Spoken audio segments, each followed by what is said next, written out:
An 867-acre wildfire continues to burn in the Cheaha wilderness of the Talladega National Forest in the Talladega District.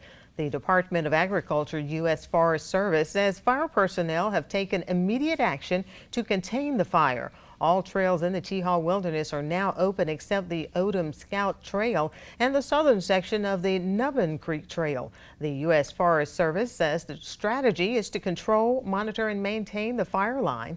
The public living near the Cheaha wilderness may have seen an increase in smoke and Forest Service personnel. Hikers can identify open trails in the forest by checking the Forest Service website, bulletin boards, Facebook, and Twitter for a listing of open trails and status updates.